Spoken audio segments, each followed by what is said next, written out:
Hello and welcome in, everybody. My name's Ryan, joined here by. Smiggy. And today we are going to be talking about a couple different topics at first, but the main thing that we are going to be discussing, if you're watching this on YouTube, as the title above us suggests, is Bloodywood. Let's go. I've been talking about this album for a long time, talking about this band for a long time. I'm so happy that we're talking about Bloodywood today. I mean, I'm sure there's been some metal releases here recently, but sometimes when there's nothing that we're just like itching to get to, we'll go back to something that's been out for a while. I think this album came out in March, so it's still a 2025 release, but yeah, it's been out for a little while. Now, me personally, I have listened to Bloodywood for a few years now. We'll get to Smig's background with Bloodywood because I'd like for him to take it away when we actually get to the album. But first, let's get to some rock or metal news that's been happening. A lot's been happening. We're only going to cover a couple topics. The first one we're going to talk about is one that Smiggy sent to me earlier this week, I think. But Avenged Sevenfold's guitarist, Zachy Vengeance, he's making solo music. And if you were to think, what kind of music would he be making if he were on his own? Just take a guess. If you haven't heard it yet, if you're listening to this, guess what kind of music it would be. Because if you guess country, you're right. You are correct. Smiggy, what did you lose? Did you lose something? One of my earphones. We're good. We're good. Keep rolling. Yeah, for audio listeners, Ryan has just been watching me just move in and out of screen, bringing in a random assortment of objects such as hands, feet, arms, and legs, not being kept inside of the ride at all times here. I don't know what I do with it. I think I saw a Snuggie. Was it a Snuggie? No, just a normal blanket, but heated blanket rather. So I guess I can't say normal. But I'll find it later. I don't know what I could have possibly done with it because I like to put both headphones in while we do this because sometimes these albums play sounds from just one headphone to the other. So we're good. Keep rolling. It's around here somewhere. I just don't know where. So yeah, to start us off, I was at work. Smiggy sent me a message on Discord that said, "Hey, Zachy Vengeance from Avenged Sevenfold put out a solo song. You should give it a listen." He's going country. So I did give it a listen. It was indeed country. I don't want to just sit here and bash this. It was in my ear. Wait, what? Is it just not working?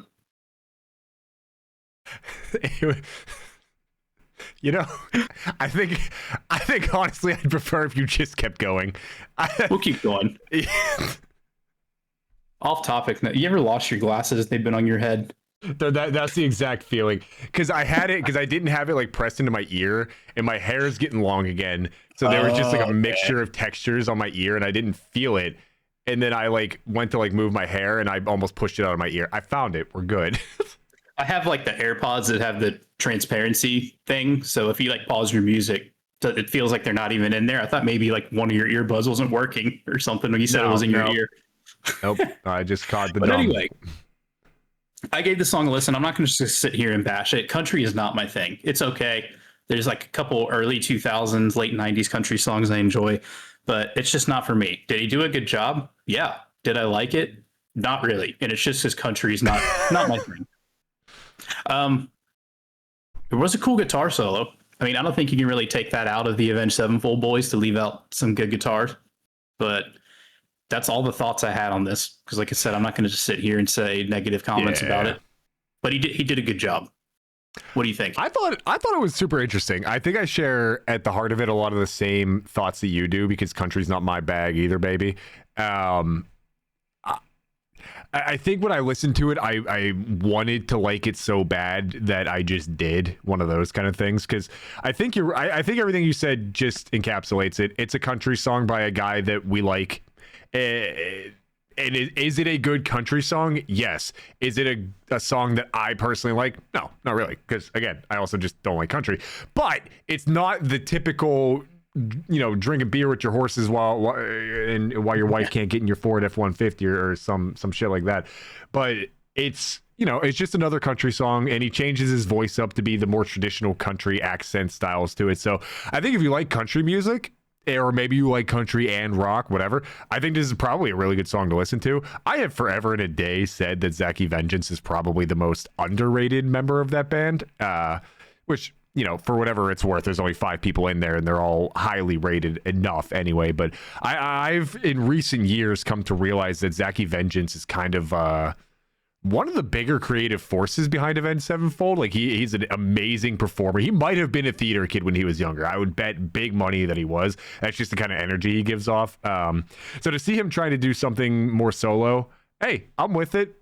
You know, you've been with Avenged Sevenfold since you were a teenager. They've been relevant since the early 2000s. So why not try something different, try something new? If it's something that you're passionate about, it's a good piece of music. It's just country, so I don't really like it, but I thought it was good for what it's supposed to be. So yeah. And we also didn't talk about that Avenged Sevenfold themselves put out a new song, I believe, for, is it another Call of Duty? They've done that a couple times where it's been for a video game, but they put out a new song, and Smiggy was trying to start something when he sent it to me. He listened to it first. I was like, how was it? He's like, oh, it seems like more garbage from the stage. You'd really like it. Okay. So correct, by the way. What actually irked me about this song a lot is I didn't look into it and I can't prove it, but maybe I should have done that research. The cover looks, I don't want to say AI necessarily, but do you remember how... So do you remember the cover for the Velvet Sundown? Yeah. And how that was just so... I said it the second I saw the cover. I was like, this just isn't real. And if it is, then the artist should be taken out back and shot. This is what the cover for this single reminds me of. It just looks very... Oh, gosh. AI, which...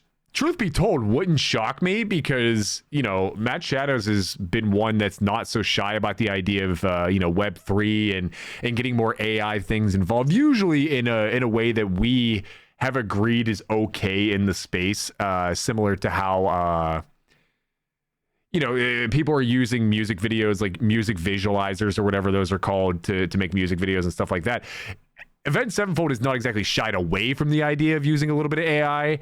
I hope that's not the case, even if it's just for the cover of the album or the single or whatever. But the song itself, I thought it sucked. I thought it was terrible. I have it on right now too. I still think it sucks. This is my favorite band, and they're allowed to get away with a few stinkers. They haven't. They got away with the whole album's worth of them in the stage. But the exception was the self-titled song, The Stage. That was really good. So I think you can now place this in that mold and say that they have put together a full album of dung. They have rolled it up like the little Beatles that do that, and they have just compiled it all, and they hand it to you as a Christmas present and say, "Here you go. I brought you this pile of shit. Will you enjoy it, please? Will you enjoy this pile of shit?" And I won't do it. Avenged Sevenfold. It's a bad song, and that's okay. Because we talk a lot about bands trying to innovate or change their sound a little bit or just try different things. You don't have to do it every time. You don't have to do it all the time. Avenged Sevenfold is a band that tries it, though. And as long as you're going to continue to try it, I'm not going to be that mad about it. This one just didn't hit for me. I didn't think it was like super bad or anything like that. But here's what I'll say. I listened to it. We talked about it, like ended up texting about it.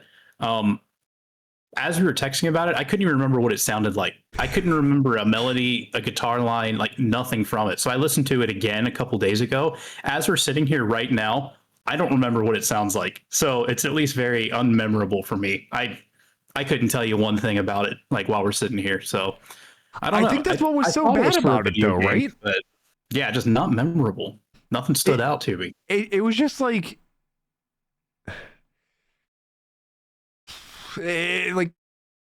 sloppy almost. It just felt like they kind of... It felt like the song that we are hearing, that's the first time they ever played it, is kind of how I'm thinking about it. I think. I can't remember. That's also the problem, though, is I don't remember it too much, other than the half the song that I just played in my ear too. But that has to mean something, right? Is not every song has to stick into your brain, and it doesn't make it bad. But if you're releasing a single, one would be led to believe that you think that is going to be a hit. And it's not. It's just not. I don't know. Let's listen to it again. Maybe we can, in the corporate world, let's put a pin in that, circle back. next week.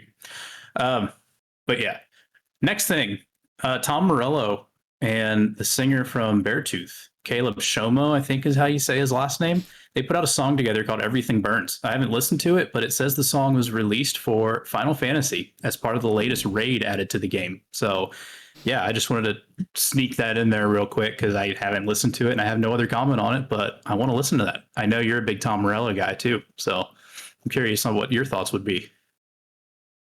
I have like a little preview playing in my ear right now. It is Is it good? I gotta tell you, yeah, it sounds fine so far. It is certainly not the Tom Morello style that you're used to. It's not that like high pitched. It's just like a normal. It just. Now to be fair, I don't really know the band Beartooth that well, so this could just very well be like a normal Beartooth sound. And I'm not actually hearing Tom Morello at the moment, but for what's playing in my ear, this sounds like a good song. Nice. This being a Final Fantasy, huh? It's not giving me Final Fantasy vibes. I'll tell you that. It's Final Fantasy. Oh, what are my Roman numerals? 14, I guess. XIV. But yeah, that's the MMO RPG online one or whatever. Okay. Yeah, no, no, it sounds like a good song. Cool. I'll check it out after this. And then lastly, before we get to Bloodywood, I thought since Spotify Wrapped and Amazon Wrapped and Apple Music, Apple Review, whatever they call it, it's always big this time of year. It came out a couple weeks ago. Thought maybe we could share ours. So you want to go first? Yeah, I think they should also like.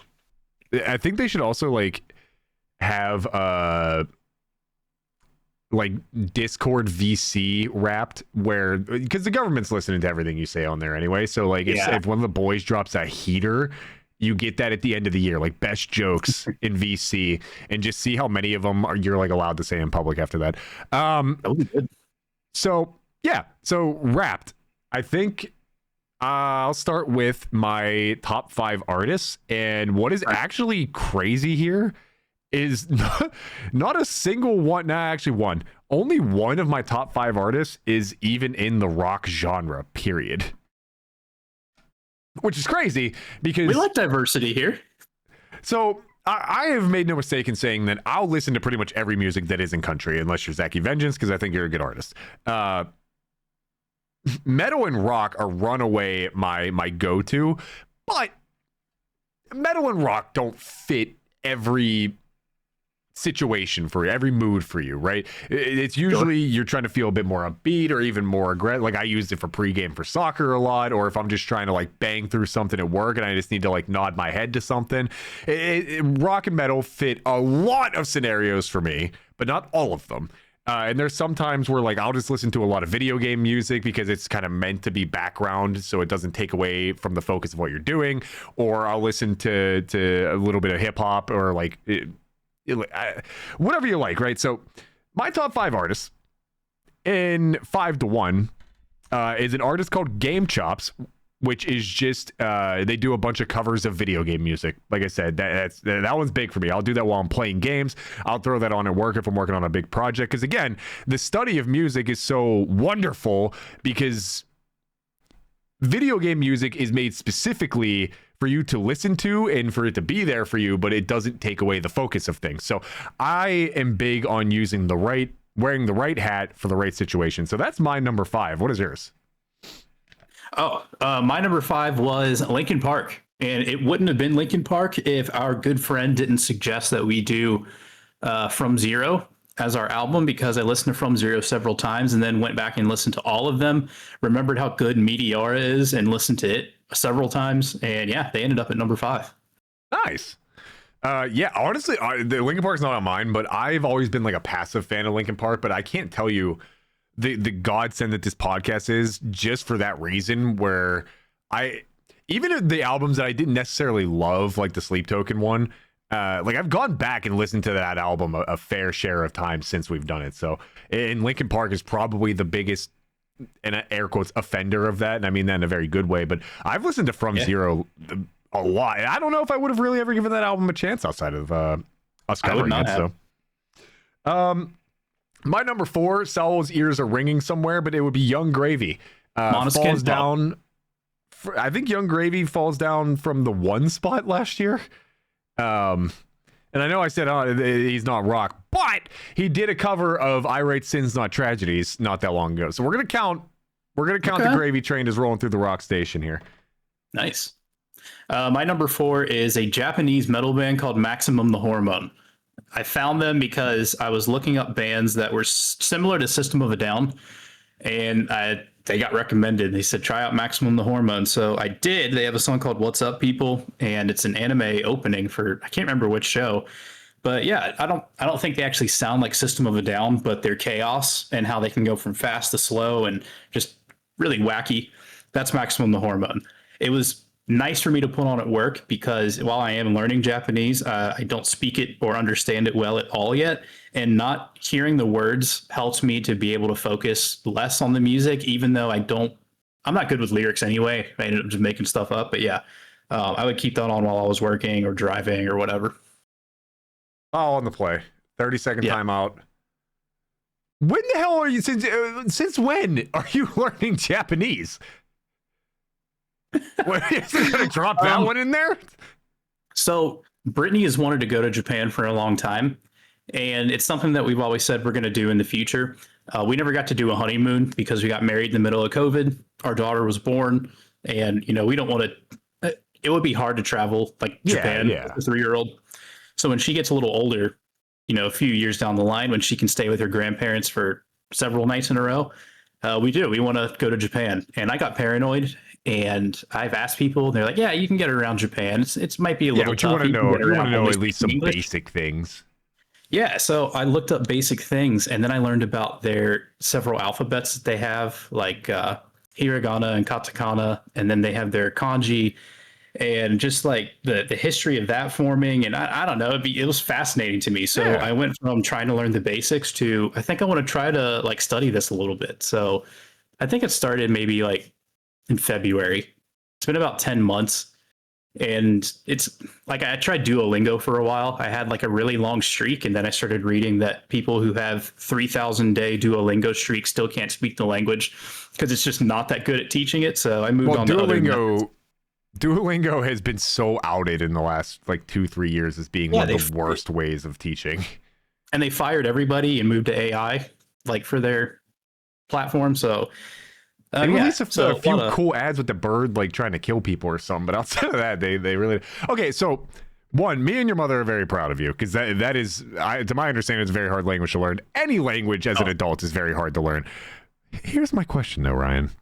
Yeah. How come when I was swimming with the sharks when we did the Baby Metal album and I did our entire goddamn opening in Japanese, I wasn't made aware that we had a native tongue speaker on the podcast? Because even then I couldn't understand like what you were saying in Japanese. Like this man's over here calling me a gringo. It's just leaving me to die. I'm getting eaten alive in the comments for my pronunciations of things. Nobody actually mentioned anything about it, but I am trying so hard not to like offend people. We got somebody that's learning the damn language. If you had given me your script, I think I would have been able to pronounce it at least halfway, like okay. But yeah, it is tough. It's hard. So we're still in the early beginning stages. But yeah, Maximum the Hormone. Yeah, give him a shot, everybody. Nice. Okay. No, that's impressive. That is a hard one. Number 3 for me is an artist by the name of Glitch City. So this is for anybody who may have come over to our podcast from my Twitch streams. If you came into my Twitch streams and we weren't listening to the actual game, if we were just listening to Spotify, large chance this is who you were listening to. This girl does like house music, I guess, EDM, like all the encompassing genres of music. But for video game music, is some lo-fi stuff, some upbeats, and this, that, the other. I play her on stream all the time, and I'm actually shocked she's not number 1. But that is my number 3. Is just more video game music. Nice. My number 3 is Starset. So Brittany's favorite band. They're in my top 10. They came out with new music this year and last year. They're releasing singles, and then this year they put out the album. We actually did an episode on it, but yeah, Starset ended up my number 3. Okay. My number 2 is the only rock-related artist on here, and it is somebody by the name of Mac Glocky. And this is one that I send to you a lot. I know you've seen a number of them. Yeah. This guy, I think he had his own band at one point. Nothing super relevant or anything, but just another artist that does a bunch of covers of already existing songs. If you see them on Instagram, it's basically the idea if Slipknot wrote Fireflies by Owl City or something like that, right? Where he'll take the sound of one band, the song of another one, mesh it together, and he does the guitars, he does the drums, he does the vocals for it, and it's wildly impressive. It is. I actually am kind of using some of his vocals to try and train myself on how to do some of those more harsh lyrics, because I think his register is somewhat similar to mine. But Mac Glocky, again, does covers of all your favorite metal songs, and some new, some old, whatever. Go give him a listen. Insanely impressive.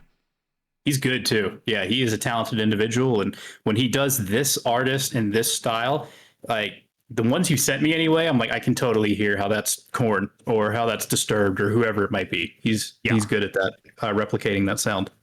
My number 2 was the Beatles, and I want to make something clear. I love the Beatles. It's like middle school when I first started listening to them. Played Beatles Rock Band, several of their T-shirts, and I mean, you get it. Like that's the reason that. Like I play electric guitar mostly, but they're the reason that I know like the chords and stuff on an acoustic guitar is learning their songs. I don't listen to them much anymore. It's been a long time since I listened to the Beatles. However, having a 3-year-old, when she's in the car and she wants to go to sleep, or if it's a rough night at bedtime and we put her in the car and drive her around, I throw on the Beatles. And that's what helps put her to sleep. And not just when she's sleeping. If we're in the car and I don't feel like listening to something super heavy, or if whatever, the Beatles are my go-to. I really didn't expect them to be number 2. That I didn't think we listened to them that much. I mean, we have to take her on a car ride to get her to go to sleep maybe once every 2 months. So I didn't think it would be there, but yeah, I love the Beatles. Yeah, never beating the dad rock allegations. My number 1 artist That's is Grandpa stuff. Oh shit, yeah, actually, that is even further down the line, isn't it? You know what? But then I guess maybe is it cyclical where now it's cool again, like baggy jeans? I think it was in like 2010. That's like when the Beatles Rock Band came out, and you saw a lot of their merchandise and stuff back in stores. And then I think that's faded again. I wonder this legitimately, where because obviously like the Beatles or Elvis Presley, right? Like we know of them, and obviously you had Beatles as number 2 here, but I think it's fair to say that you're probably in our generation a little bit of an anomaly with that. How many millennials are, we are in the millennial age bracket for sure, but we're much closer to the Gen Z side than we are the Gen X side. How many do you think that your daughter, if you weren't her father and Mr. Metal himself, do you think your daughter would grow up and never really even like hear about the Beatles or Elvis? Or how far removed are we from seeing kids wearing the Nirvana t-shirt and have no idea who they are, to the point where they're just no longer wearing the t-shirt at all? That's hard. I mean, she probably, I don't think she would know who the Beatles were. Like you said, if I didn't introduce them to her, unless it's like, oh, the 75th anniversary of the Beatles' first album comes out, and all of a sudden it's back into pop culture again. But yeah, like at this point in time right now, I mean, I don't see them talked about a whole lot. We talked about how they used AI in a good way. Yeah. To have all of them working on that song together, and that came out either last year or the year before, so they kind of had a slight resurgence then. But I don't know, because Paul McCartney is also on tour now doing arena stadium tours still. And I tried to get tickets for that, and I signed on like 5 minutes after tickets went on sale. I was like 85,000th in line for tickets or something like that. So, I mean, okay, so maybe the pool is still there. But I do wonder that, because I feel like that the age of pretty much all media and entertainment it's old. Like, it's been happening for in many different forms for a long time, but the traditional Hollywood as we think of it now, we're just now starting to get to that point where some of the OGs of forming what we think music in metal is today are gonna start really fading out. And it's not even gonna be like, again, we know Elvis because our parents or our grandparents listened to Elvis. We know the Beatles because our parents or our grandparents listened to the Beatles. When do they finally phase out? We'll find out what exactly that means. But yeah. So my number one artist was Baby No Money, spelled BBNO $. This is basically another artist in the vein of listening to like Young Gravy, where it's rap, hip hop at its core, but it's a lot more. It's not, the traditional money, cash, hose, weed, all that stuff, right? It's more like, this is just a normal dude that lives somewhat of a stupid life and he raps about it. It's just a fun thing to listen to. Almost in the way that I painted the light on Pinkly Smooth, just way less absurd than Pinkly Smooth is. But that is my number one. Fair enough. Mine's Deftones. I don't have anything much to say about them. I mean, yeah, we did an entire episode. So drop the minutes listened in the top genre. I don't know, because I just have screenshots of mine that I'm looking at. Okay. My top genre is still metal, which is good news, because that kind of scared me that one day will not be the case. And I'll have to shave my head. Actually, I can't rock the locks if I'm not banging them out. But my minutes listened, and I know this is the one that shocks a lot of people. My minutes listened is almost 98,000. That is a lot. I don't think I really conceptualized how long that is, but then I started seeing everybody else posting like, oh my God, I listen to so much music. I have 50,000 minutes. It's like, what? You got double that. What? If you can go through these if you'd like. I'm going to run through them quickly, and then we'll get to our main topic. And I'm going through them for a reason. My top songs. Number 5, Regular John by Queens of the Stone Age. I'm skipping number 4. We'll come back to it. Number 3 is We Love Sweets by Hanabiye, another Japanese metal band. 2 is Green Serpent by Ginger. Number 1 is the opening to season 1 of Demon Slayer. But number 4, Hollowbowl by Bloodywood. 4th most listened to song this year.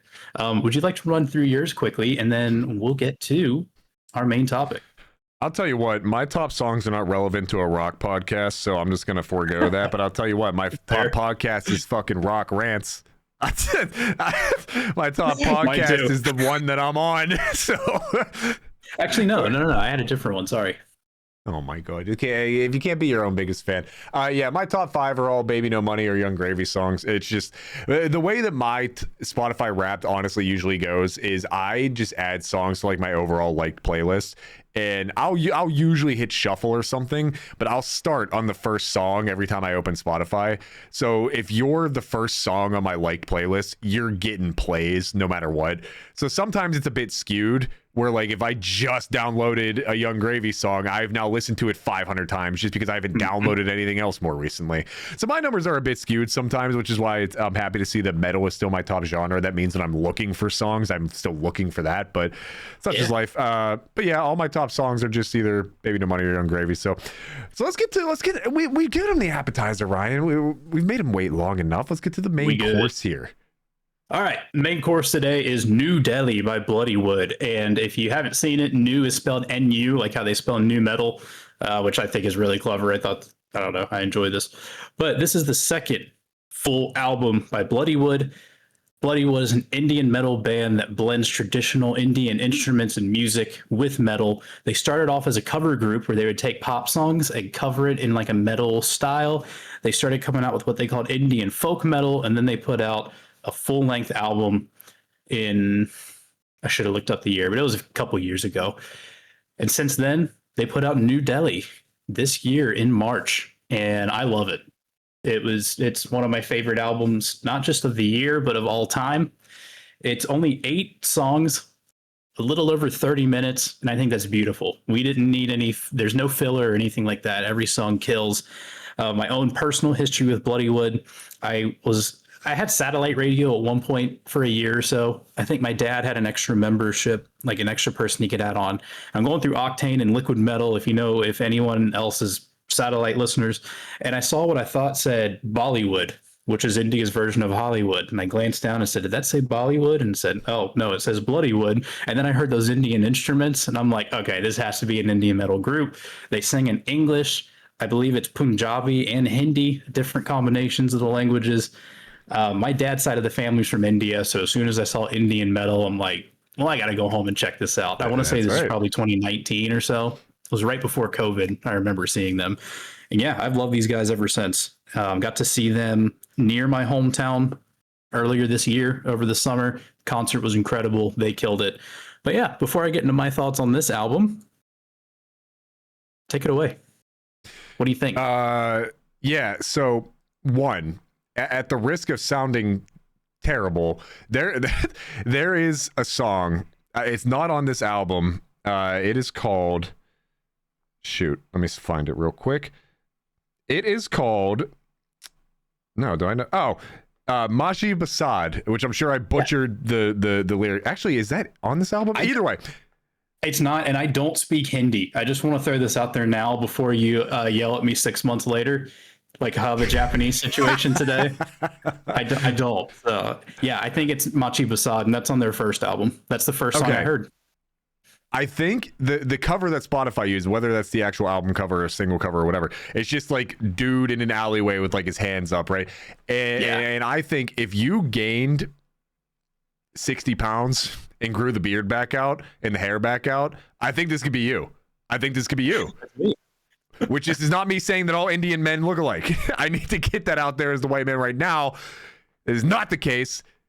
Kind of looks like you. But either way. Don't tell me, because do I miss my beard? No. Do I miss my long hair? No. Do I miss the long hair and beard combo?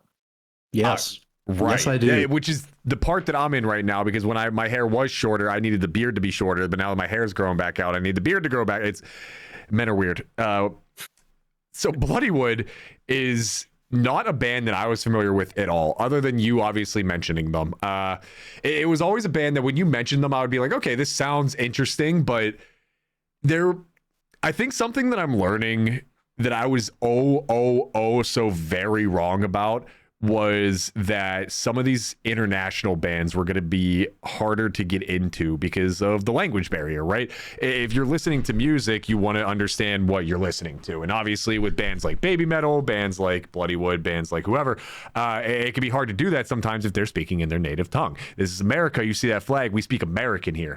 Speak American. No, but I always kind of thought that while those bands could probably be very good, it would be hard to get into it. But then you think, I'm listening to metal. A lot of these screaming bands, you can't understand what the hell they're saying anyway. And metal, oftentimes, is more of a vibe than it is about the lyrics anyway. You just kind of want to get the mosh out of some of this. And that's exactly how I felt about Bloodywood. But I quickly learned that after we covered Baby Metal and after we've covered all these other bands that aren't based in America, that just doesn't matter. And that makes me so happy because Baby Metal is still, even I'm going to spoil it, even after this album, Baby Metal is still my number one album that we've covered. It's still album of the year for me. And I don't know 90% of the lyrics in that album. And that's okay. It's beautiful.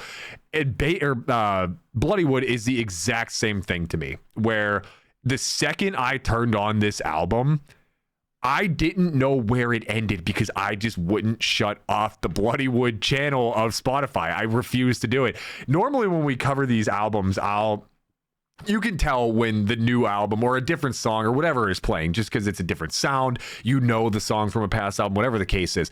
I was sitting at work and I probably had let 2.5 hours worth of Bloodywood play in my ear before even thinking to be like, shit, now I gotta go back and listen and make sure I actually know which of these were on the right album.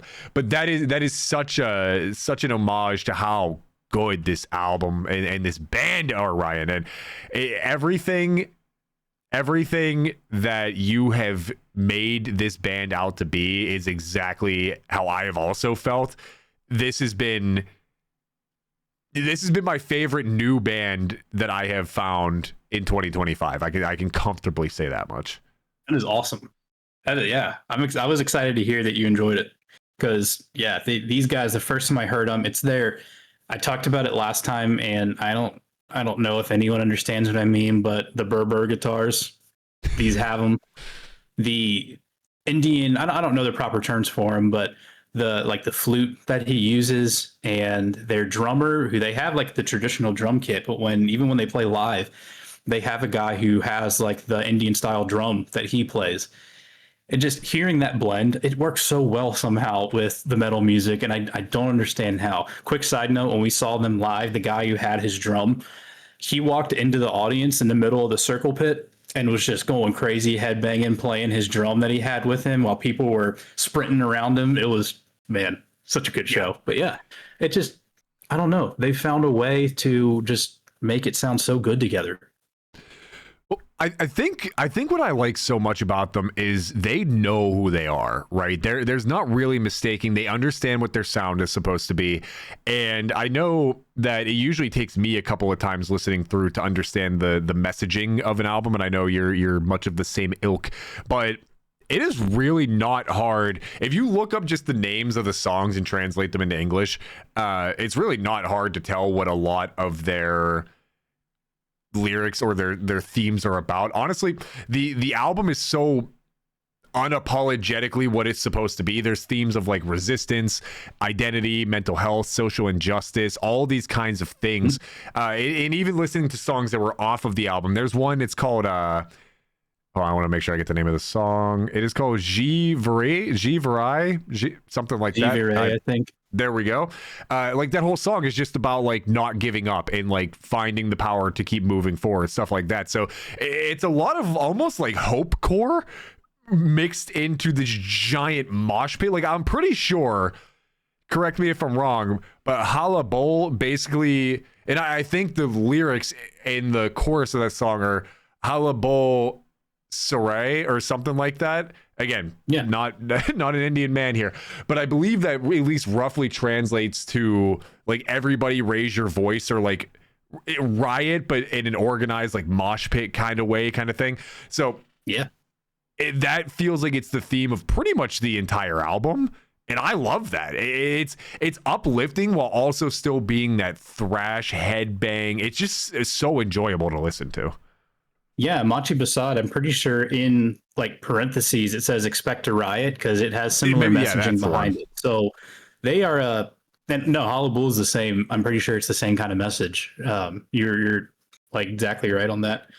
But a lot of their songs are like that, where it's like aggressive but also uplifting. The one that I told you about was Donna Don, where I was like, I can't wait for you to hear that one.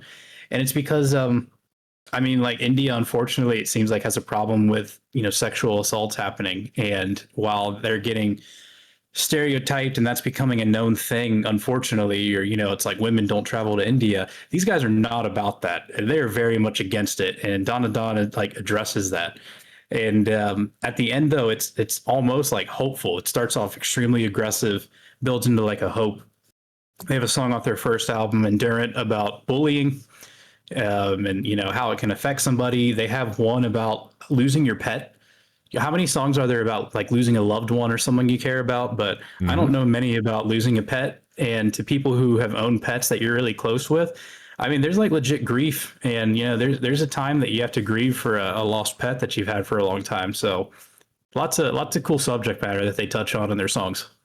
Yeah, it's something that I think is probably super obvious, but they're an Indian band, so they use some instrumentals that are a little bit different, such as like the beginning of the song Kismat. Yeah, I'm gonna quit apologizing for my butchering of the language. I'm gonna mispronounce everything, and people are just gonna have to get with that. But I think specifically the instruments that they use, they just sound like they belong in rock. Like they're not out of place. It's cool that they want to get parts of their culture involved, in that it works so well. Because I can't think of an example off top of my head, but I'm sure there's plenty of examples out there where people are trying to force some semblance of their identity into their music, whether it's lyrically, instrumentally, whatever, and it just doesn't fit, it just doesn't flow. But like the beginning, when I sent this to you when I was praising this album left and right, and you asked me what maybe my favorite song is, I didn't really have one yet. I do now, but one of the things that I said was the beginning of Kismet brings me into that song because it fits so it's not that it's not a 7-string, it's not heavy chords, it's not, but it's so rhythmic and melodic, and it's like, okay, I like where this is about to take me. And then everything about this album, it's so, I think what really elevates New Delhi is the pacing and the cohesion of it, kind of like I'm talking about. If I can put this into a coherent thought, the track list just really flows. It has intention. It alternates. It has your anthems that are more explosive. It has your introspective lyrics and moments with it, but it never feels like it's trying to force you into a different part of the album. It's just, like I said, I listened to 2.5 hours of Bloodywood before I realized that I had listened to 2.5 hours of Bloodywood. Every song on here feels like it has a purpose. It has a theme. There's little filler, which I know you have said a number of times they didn't want filler, so they succeeded. And the hooks are strong enough to stick long after the final breakdown fades away. We do our strengths and our weaknesses here all the time. I'm just going to get it out of the way. I don't have a weakness. If you make me pick one, it's the one that I always pick when I have to force one. So if there's a minor drawback, they operate so confidently with who they are that there's not a ton of surprises. But one, I don't necessarily know that I'm even right saying that because this is my first Bloodywood experience. Two, I think that's okay because we always say not everybody has to step out every single time. As a matter of fact, it's probably good if you don't sometimes. But secondarily, I think their flow has enough different, unique sounds to it that they don't really ever need to take that many risks. Obviously, again, you should try every once and again. But I think if they just made like 2 straight albums of sounding like this, that's okay. Yeah. I can agree with that. And that's, like you said, if I was forced to pick a weakness, that would be it. Is I don't think all the songs sound the same. I don't think there's ever a song where one ends and the next one starts, and I don't know that the next one is starting. But yeah, maybe there's a couple of them that they kind of feel samey as each other. I think that Dagebaz, if that's how you pronounce it, we said we were going to quit doing that. I think that has a very similar feel to Machi Basad and like the structure and the way the chorus sounds and everything. So it's not a bad thing. Like you said, they kind of figured out what they're really good at and found their identity. It probably helped doing all those covers beforehand, putting out some singles, then releasing one album. Now this is 2. They got a lot of experience under their belt, even though this is only album number 2. They took what they were good at and they hammered home with it, with what they knew they were good at doing. So I'm not unhappy with it. That's just if I was forced to pick a negative.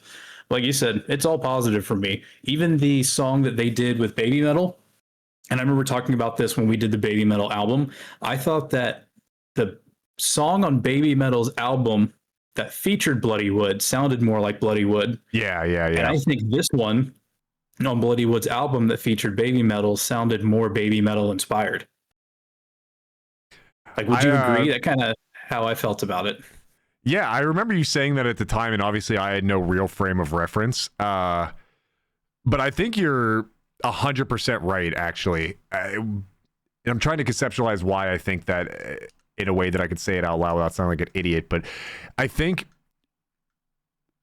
Okay, can I tell you that I just paused the album in my ear, and the fact that I had nothing going on like in the background auditory, my brain just like shut off and everything around just kind of like froze. Like my brain could know. It was almost like your brain did too. Yeah, it was almost like I'm so used to doing this podcast with something happening in my ear that when you took my stimulation away, I was like a Toy Story toy, and Andy came in the room and I just had to fall flat. That was crazy. But I think you're 100% right, because listening to the Baby Metal song, or listening to the Bloodywood album that had Baby Metal featured on it, I think that song has a bit more of like it's like electronic to me. Yeah, electronic, like almost like you would see it in like an anime or an action movie or like something like that, a video game even, which is much more attuned to Japanese metal and stuff like that. And even when I messaged you about this, I said the Baby Metal song is probably middle of the pack for me on this album, but it's still an 8 out of 10. But I think the reason is because it sounds more Baby Metal than it does Bloodywood, and I was really into Bloodywood here. And then thinking back to the one that features Bloodywood on the Baby Metal album, I think you're right, because that was also middle of the pack for me as an 8 out of 10, because I was like, well, this is really good, but this isn't Baby Metal. So I think But I think it's fine that they did it that way. I think it's fine to have that separation and introduce each other's fan bases to a bit more of the other person's sound. So I like that they did it that way. And now that I have that frame of reference, I 100% agree that I think they sound like each other on each other's albums. But I think that's a very good thing. Little Crash Purple, Spyro horns going on, you know? Yeah, except it was good. Each other. Yeah. Funny that you say that too, because the music video is done in an anime style for them. They're both bands are in the video. Speaking of music videos, I don't know if you got to watch any. I know for like Linkin Park and stuff, sometimes you threw it on YouTube instead, but they have several music videos. I think 3 actually for this album, 3 of the 8 songs. And one that kind of sticks with me is for Tadka, which isn't one of their serious songs. It's just about Indian cooking and about how good Indian food is. And I don't know, that kind of hits home because when I got a little older, I used to cook with my grandpa. So he would like tell me and teach me stuff. And especially this time of year at Christmas Eve, we would always, it's like a 2-day process to make the meal that he first showed me. So yeah, it just kind of hits home a little bit, that one, just talking about how good Indian cooking is and spending time in the kitchen and whatnot. The only thing I don't like about it, and it's funny, it doesn't bother me, but it ends with a burp. Dude, oh my God. I actually, dude, it almost made me not like the whole thing. I had to catch myself in a moment of like being unreasonable because I heard that and I was like, did he just fucking burp into the microphone? And I went back and listened to it again. I was like, no, maybe it was just like a low. Because what is it? I think halabul. It opens as almost like a like a fucking Australian indigenous some shit. And I was like, maybe he just did that again. And then you go back and listen, like, no, he just burped in my ear. And now I went back and listened to it again, and now I'm upset. Well, in the music video, it says like happy Indian noises because they all cook, they all eat, and he's rubbing his stomach and burps.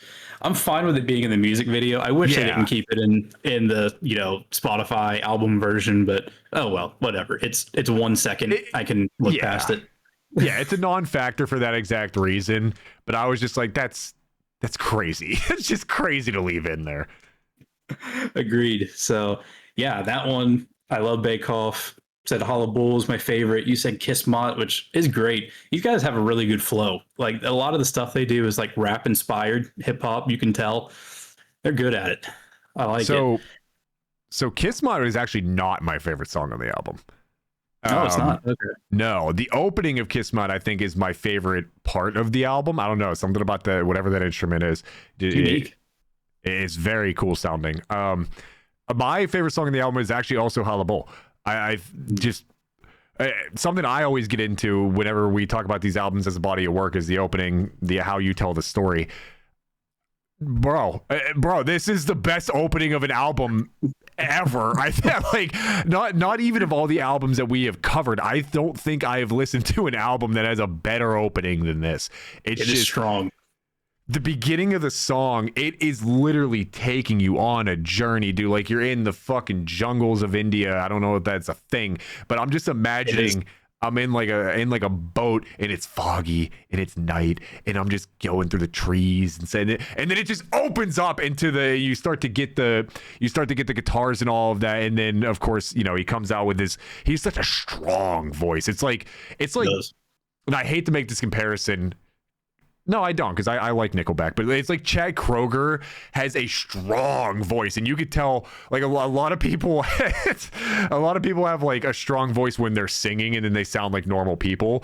Chad Kroeger, when he talks, has a strong voice still, and I imagine that this guy has to also have. Nope. So there's the 2 guys, the one who does most of like the rap parts, and then the guy who has like the powerful, more gritty, I don't want to just say like screams, but that's pretty much what they are. Yeah. And the guy who does like the rapping part, like who starts off Halabul, I'm a monster born in Dominion. Yeah, like he's got that real deep. When he talks, because Bloodywood put out like a little 20-minute documentary kind of behind the scenes of making this album that I watched, he does not sound like that when he talks. His voice is much higher pitched.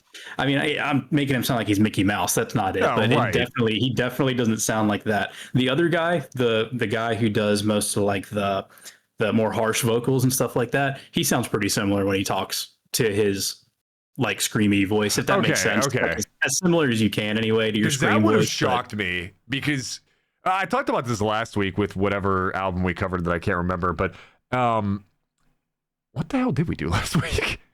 Of Mice and Men. There we go. Where we talk about how you could tell when a metal vocalist has ownership over the vocals that they do rather than just renting them from listening to other people's style of doing it. Like you could take, like, the way I said it last week was to hit an acceptable level of harsh vocals in metal is not that hard, but to stand out from the crowd is really hard. And you can tell when people are just genuinely really good at controlling their esophagus and their vocal cords, as opposed to just knowing how to make the sounds. That's why I thought that this guy had to have such a strong, and if the harsher lyricist does, then that makes sense, because I don't think you can produce such a fluid, genuine sound like this unless you already have that in your registry normally. I don't think you can force how good he sounds doing it, is my point. Definitely. Something else interesting in those behind the scenes, it's really just the three guys. So the two vocalists and then the guitarist. When you look up the band members, that's all it lists. Even though they have two drummers and a bassist, they aren't considered full-time members, I guess. From what it sounds like, the guitarist, his name is spelled Karan. So it looks like Karen almost. I know that's not how you pronounce it. It's probably like Karan or something. But he has put out YouTube videos about the songwriting process, and I'm pretty sure that he writes and does all of the instrumentals himself. I don't know if he also drums and does the bass, or if he calls in, his band members, and for whatever reason, they're just not official members. But from what they made it sound like, he does all of the music himself, all of the traditional instruments himself, all of the mixing and composing and producing, and then he brings in the two guys, the two vocalists, to put their vocals down, and of course make suggestions and put their own spin on it as well. But I mean, that's some talent right there. If I read it right, he used to be a lawyer, so he was in the corporate world and was, I'm assuming, doing the song covers on his spare time. And when they started to gain some traction, he left that to do this thing full time. And I just think he is an extremely talented individual. He was, when we saw them live again, he was up there playing guitar, but on his mic, or maybe it wasn't a mic stand, because I don't think he did any vocals, but in front of him, there was like this pouch where he would pull that flute out from, and he'd sit there and play the flute live into, so he did have a microphone. He'd play it into the mic, stick it back in his pouch, and then go back to playing guitar. Like, I don't know. I just think he is extremely talented. All three, every member is, but the fact that he does that much work, crazy. And you can tell again by love of the game, like, even, and this is such a weird thing to say because Baby Metal again is still my number one album of the year, and that we've reviewed naturally, but there's parts of that album where you can tell that they are managed, is the kindest way I can say it, right? Where they were very purposely brought together to be this, J-pop metal, whatever you want to call it, band, kawaii metal band. And they're very good at it, and they clearly do pour their love and soul into it. But there's still parts where you can tell, like, oh, they're being told how to do XYZ here. Whereas with Bloodywood, I at 0 points got that feeling, which, hearing that his background is that of a lawyer, what a leap from like one career to another. Now, but I guess it also makes sense that their themes and lyrics are so like social justice based, because if you're somebody that was fighting for law and good and all of that, why would you not sing about it? So it seems, because I've asked something similar before. I want to say it was with it was either Starset or Deftones, where one of their band members was like an engineer or like a physicist or something. Starset. Yeah, and I asked you, how do you think, if at all, and I even prefaced it by saying this is a level 1 dumb shit question, but how do you think that their old profession has played any role into them being in a band? And long story short, I think for that, we kind of determined, could have given, could have taken, maybe it's good, maybe it's not, doesn't matter. I think for this is one of the examples where it's kind of proven that, would he have found the same success lyrically and all of that? Probably. Like, would the themes have still been the same? Yeah. But whenever you get to see so much of what you're singing about up front, he went from being on the front lines battling it legally to being on the front lines battling it just as, like, a social justice warrior, which I know that particular phrase has a stigma to it, but you know what I mean. So I don't know. I'm going to talk in circles here. I just think that this was such an impressive album in every facet, front to back. And I know you said that Hullabaloo is your favorite song, and I'm sure you've given bits and pieces as to why here. But what is your breakdown of that song? What about Hullabaloo makes it above what I think is an album full of minimum 8 out of 10s? The opening, as you said already, it's fast paced, and the way that he like does like the rap style vocals and stuff over it, and then it goes into the harsh vocals back to the other guy. The chorus before it starts, it's kind of whispery, and then all of a sudden it's like a punch in the face in the best way possible when the actual chorus kicks in. And it's every time there's some kind of noise. I don't even know what it is. I don't know if it's an instrument, if it's some kind of produced noise, but there's something in it that feels like you're getting punched in a beautiful way when Hullabaloo starts. And it's like that from start to finish. I should say after that intro, after that quiet intro and it actually kicks in, once it kicks in, it's like that until the end. The lyrics, the sound of it, I don't know. It's so good. It gets me hyped. I listen to this at the gym a lot. Yeah. No, that makes about sense. What is it for you besides the opening? I mean, honestly, it's the whole package, man. It takes you, it honestly just kind of encompasses the whole album in one song, where the theme is the same things we've just been talking about for 20 minutes now, where it's that social justice stuff, literally like everybody stand up and riot or mosh, or everybody raise your voice type thing. It has all the elements of what I think I'm learning makes Bloodywood a really good band, where they can slow it down, they can introduce those traditional Indian instruments. You have your harsh vocals, you have your rapping, almost attuned to Linkin Park, right? Where I think this song alone does every piece of good music that the rest of the album puts together through 7 other songs. It does in one, which again is the opening. And I know I cover this part every week, and I actually am starting to wonder how much it actually matters, because how much do bands even think about, okay, this is the opening song to this album? Maybe they do, and maybe I'm wrong here. But I mean, because again, we're in the day and age where you're listening to it on Spotify, it's on shuffle, it's on your playlist, it's whatever. So it doesn't matter as much as I make it out to be sometimes. But in terms of this being, like, for me, this is literally the first Bloodywood song I listened to, at least that I could like remember, that I purposely listened to knowing that this is Bloodywood. And I think I could have listened to any song on this album and been like, okay, I'm down. But I listened to this, and then like that is what started 2.5 hours of getting lost in it. Baby Metal is a phenomenal band. I will skip songs of Baby Metal, or I'll skip a whole album of Baby Metal, or whatever. Avenged Sevenfold, my actual favorite band. We spent the first 5 minutes of this podcast dumping on a country song made by their guitarist, and then I dumped on the new song made by the whole band. I don't think I've listened yet to a single Bloodywood song that I'm like, I don't like this. I don't even think I've listened to one where I'm like, oh, this is just okay. These are all like, this is a song that I would go find to listen to. But Hullabaloo, I like, it could be used, like you said, for lifting. Just raging. God, yeah. I'm not going to talk in circles, but it encompasses the whole album as one song. Yeah.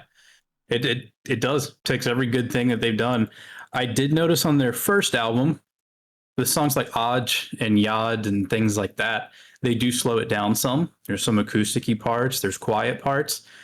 There's no quiet parts on this album. So if you don't want any, like if you want breaks here and there, if you like the acoustic-y stuff or when they slow it down some, like most metal albums do, there's no breathing room on this. It is all fast paced and heavy, and it's one of my favorite things about it.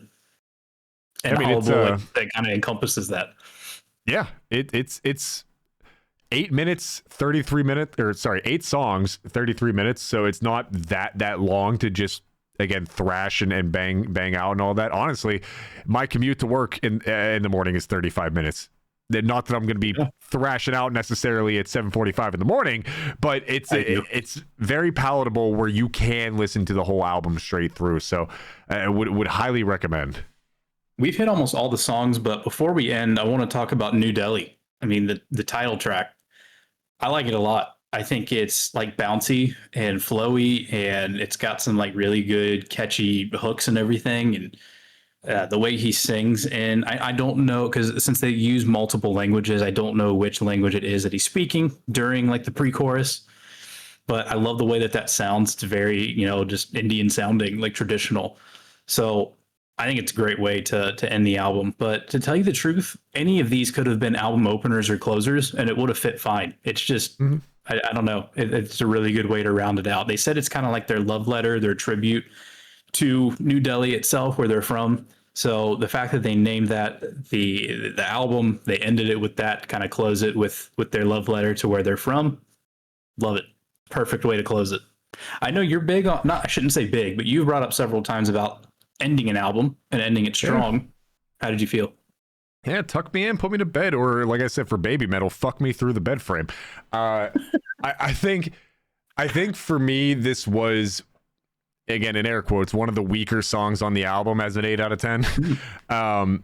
But I like that you said that, because I am obviously not an Indian man. I'm also not a metal artist. I don't know what thoughts necessarily go through your head when you're trying to pay homage to those two things.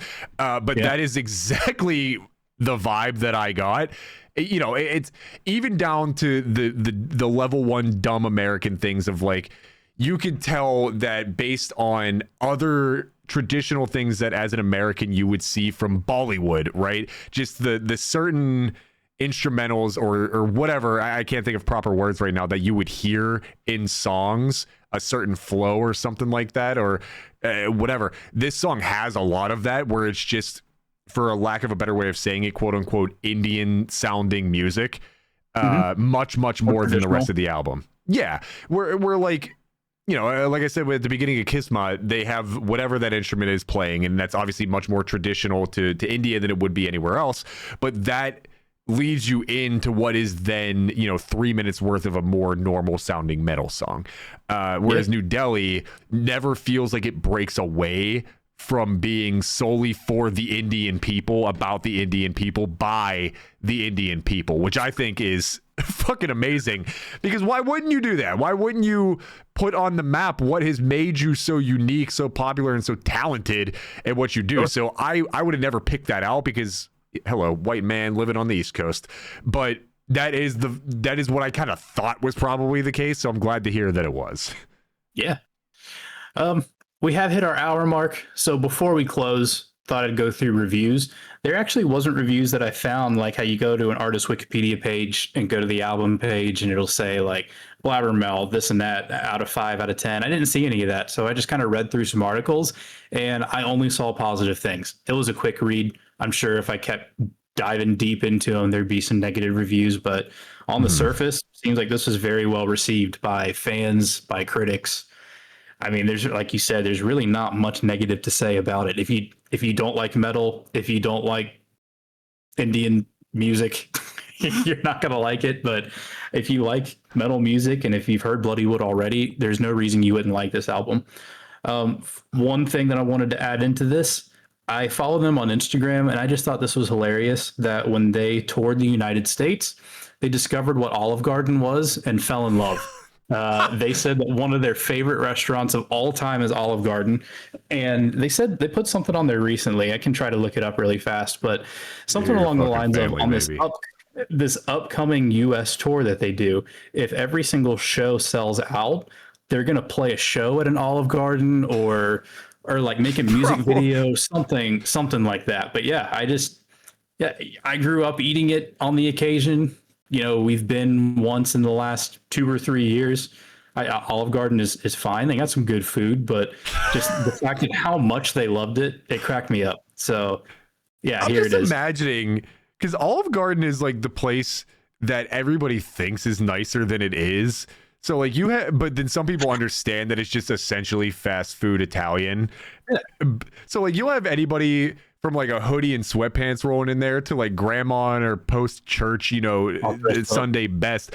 And I'm just imagining Bloodywood playing a song in the middle of that. It does. They said that if the US tour sells out, if Olive Garden lets them, which I mean, that would be publicity for them. So I don't see why not. It says that they will play a show at Olive Garden. And I say if they play a show at the Olive Garden, no matter where it is in the United States, we need to go. Yep. We need to be there. Why not? And hopefully they turn it into a music video, and you'll see us holding breadsticks and just moshing with the OG crew. So beating people with breadsticks, throwing whole lasagnas. That's really funny because first off, what's OG when you hear your family, even to the point where whenever the last time Saul came to visit the East Coast, whenever I went to pick him up for the airport, he was like, I was like, blah, blah, blah, let's get food, whatever. He's like, all right, let's get some food that's like, more local to Pittsburgh. And I was like, all right, cool. We got blah, blah, blah, blah, blah, blah, blah. And then by the time I actually get to the airport and pick him up and we came back here to my place, and then we were going to go meet some people, he's like, you know what? Let's just go to Olive Garden. I was like, that's crazy. Hey, I'm not here to knock it. I like it, but yeah. So that would be absolutely amazing. I think turning something like that into a music video would be fire. I can't see why Olive Garden would say no to something like that. I'm here for it, but yeah. So our rankings out of 10. I'll give mine first because I know you were much more excited about this album. This is one of your go-to bands, so I'll get mine out of the way and give you the spotlight here. But I said that New Delhi is, I don't think I could necessarily call it a statement album because, again, I'm not as familiar with Bloodywood as other fans would be, but I'm becoming a pretty faithful one because of this album. It's powerful. It's very proud of its culture, as we just kind of talked about with the song New Delhi. It, like you said, it's relentless from nut to butt, from A to Z. It is just in your face. After that initial slow beginning of Halabol, the roller coaster is 100 miles an hour after that the whole time. So it's relentlessly heavy. They are Indian metal, but they're not just Indian metal. They're kind of redefining or helping reshape what modern metal can sound like on a global scale. Like I talked about, we have all of these international bands, Baby Metal obviously being the other biggest one that I can talk about. And I think those are the kinds of bands that are going to bring us into the next generation of metal, where it's not just your Black Sabbaths, it's not just your Metallicas, it's not just, Of Mice and Men, whatever, which nothing wrong with that. Those are what have made the genre what they are today. And those will always have a place in your quote unquote radio rock brains, right? But I think for the people who are really trying to dive further into metal, I think bands like Bloodywood are going to be what is going to help you understand hopefully where we're moving to in the future. So it's a near perfect blend of heart, heritage, and headbanging fury.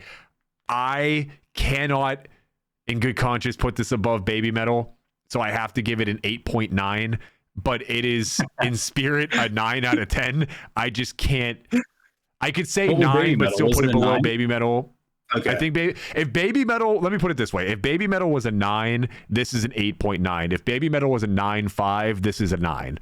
So this is a 9 spiritually. However you want to recognize that this is just right below Baby Metal for me, but just run away. It's 1 and 2, and then it's really not that close after that. Hey, I can't complain about that score. That's a great one. So I'm going to start off by saying this is not a poor me statement, so don't misunderstand this here. But a lot of the time it seems like the Indian characters or things or whatever are kind of played as a joke in, our kind of culture. We get like, stuff doesn't bother me. I'm just saying it's kind of played as a joke sometimes. You see in like an Indian character in a show or whatever it might be, they're just kind of funny, you laugh at, So I think it's awesome whenever something from India comes up that gets popular here, like that movie Monkey Man that came out, which is called The Indian John Wick. It was fantastic. Loved it. Just stuff like that. It's awesome when it happens. There's even been some people that I showed this band to where, I told them like, oh yeah, it's an Indian metal group. And they kind of like, Indian metal. Oh, this is going to be goofy. I think like I turned it on and it's like, what is this? Like, this is goofball. This is incredible. Bang it out. It's awesome. And it totally changes your tune. So to see something like this, I mean, it's great. And I've since found out that metal is quickly rising in India. I don't think it's because of Bloodywood, but it's certainly not hurting that they're becoming as popular as they are. So I want to check out some other Indian metal groups too. But anyway, with that aside, I think that's just on a personal note. I love these guys. The first album was good. The singles they put out before that were great. And yeah, this album start to finish is just incredible. I said it at the beginning. Not only is it one of my favorites of 2025, it's just a favorite in general of all time.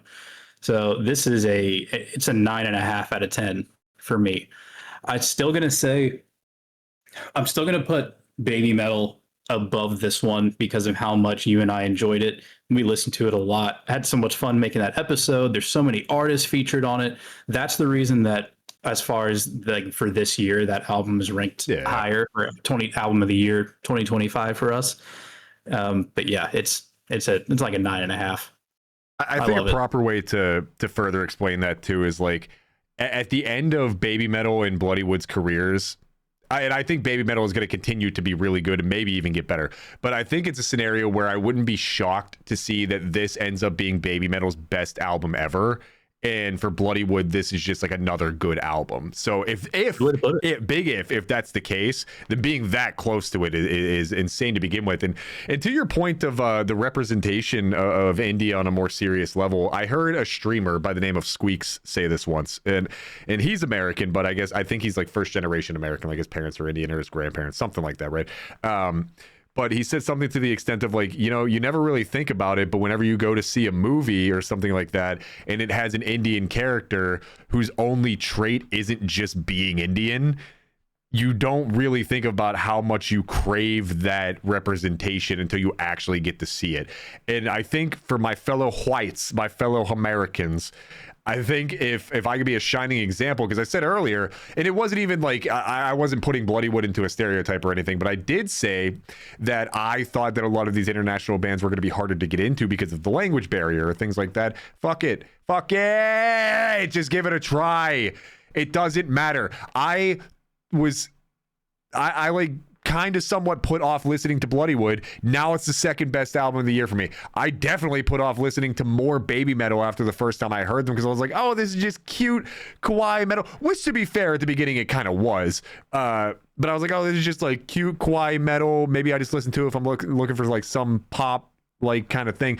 And then that is the best album of the year for me. So if you're thinking that this is just going to be like Ryan said, you tell somebody it's Indian metal and you're going to scoff, don't. Just give the damn thing a listen. It's impeccable. It's great to my understanding, great representation, and it's just great representation for the genre of metal and to show where we can go for it. So a 9.5 and a 9, that come on, number 2 for both of us. That's got to mean something.